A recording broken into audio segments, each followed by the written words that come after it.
अतः षष्ठमो अध्याय। भगवान शंकर द्वारा ब्रह्मा और केतकी पुष्प को साप देना और पुनः अनुग्रह प्रदान करना। नंदिकेश्वर बोले, तदुपरांत महादेव शिवजी ने ब्रह्मा के गर्व को मिटाने की इच्छा से अपनी मुकुटों के मध्य से भैरव नामक एक अद्भुत पुरुष को उत्पन्न किया। उस भैरव ने रणभूमि में अपने स्वामी शिवजी को प्रणाम करके पूछा कि हे प्रभु, आप शीघ्र आज्ञा दें, मैं आपका कौन सा कार्य करूं। शिवजी बोले, हे वत्स, ये जो ब्रह्मा है वे इस सृष्टि के आदि देवता हैं। तुम वेगपूर्वक तीक्ष्ण तलवार से इसकी पूजा करो, अर्थात इसका वध कर दो। तब भैरव एक हाथ से केस पकड़कर असत्य भाषण करने वाले उनके अद्भुत पांचवें सिर को काटकर हाथों से तलवार भांजते हुए उन्हें मार डालने के लिए उद्यत हुए। तब आपके पिता अपने आभूषण, वस्त्र, माला, उत्तरीय एवं निर्मल बालों के बिखर जाने से आंधी में झकोरते हुए केले के पेड़ और लता गुल्मों के समान कंपित होकर भैरव के चरण कमलों पर गिर पड़े।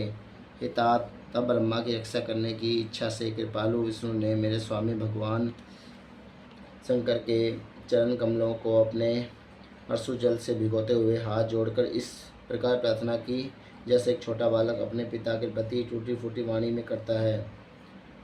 अच्युत बोले, आपने ही पहले कृपापूर्वक इस ब्रह्मा को पंचानन रूप प्रदान किया था, इसलिए ये आपके अनुग्रह करने योग्य हैं। इनका अपराध क्षमा करें और इन पर प्रसन्न हो। भगवान अच्युत के द्वारा इस प्रकार प्रार्थना की ये जाने पर शिवजी ने प्रसन्न होकर देवताओं के सामने ही ब्रह्मा को दंडित करने से भैरव को रोक दिया। शिवजी ने एक सिर से विहीन कपटी ब्रह्मा से कहा, है ब्रह्मांड, तुम श्रेष्ठता पाने के चक्कर में सत्व को प्राप्त हो गए हो, इसलिए संसार में तुम्हारा सत्कार नहीं होगा और तुम्हारे मंदिर तथा पूजोत्सव आदि नहीं होंगे। ब्रह्मा जी बोले, हे महाविभूति संपन्न स्वामिन, आप मुझ पर प्रसन्न होइए। मैं अपने सिर के काटने को भी आज श्रेष्ठ समझता हूँ। विश्व के कारण विश्व बंधु दोषों को सह लेने वाले और पर्वत के समान कठोर धनुष धारण करने वाले आप भगवान शिव को नमस्कार है। ईश्वर बोले, हे वत्स, अनुशासन का भय नहीं रहने से सारा संसार नष्ट हो जाएगा, अतः तुम दंडनीय को दंड दो और इस संसार की व्यवस्था चलाओ। तुम्हें एक परम दुर्लभ वर भी देता हूँ, जिसे ग्रहण करें। अग्निहोत्र आदि वैतानिक और ग्रह यज्ञों में आप ही श्रेष्ठ रहेंगे। सर्वांगपूर्ण और पुष्कल दक्षिणा वाला यज्ञ भी आपके बिना निष्फल होगा। तब भगवान शिव ने झूठी गवाही देते हुए कपटी केतक पुष्प से आगी, अरे सठ केतक, तुम दुष्ट हो, यहाँ से दूर चले जाओ। मेरी पूजा में उपस्थित तुम्हारा फूल मुझे प्रिय नहीं होगा। शिवजी द्वारा इस प्रकार कहते ही सभी देवताओं ने केतकी को उसके पास से हटाकर अन्यत्र भेज दिया। केतक बोला, हे नाथ, आपको नमस्कार है। आपकी आज्ञा के कारण मेरा तो जन्म ही निष्फल हो गया है। हे तात, मेरा अपराध क्षमा करें और मेरा जन्म सफल कर दें।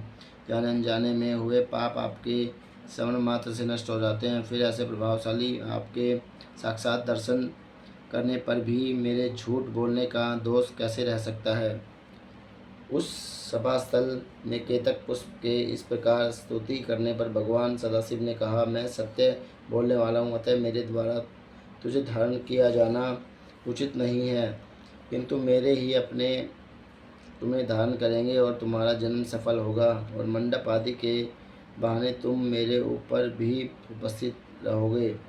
इस प्रकार भगवान शंकर ब्रह्मा, विष्णु और केतकी पुष्प पर अनुग्रह करके सभी देवताओं से स्तुत होकर सभा में सुशोभित हुए।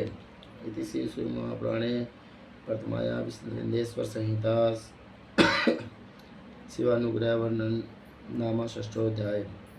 इस प्रकार शिव महापुराण के अंतर्गत प्रथम विष्णुलिंगेश्वर संहिता में शिव की कृपा कर वर्णन नामक 8वां अध्याय पूर्ण हुआ।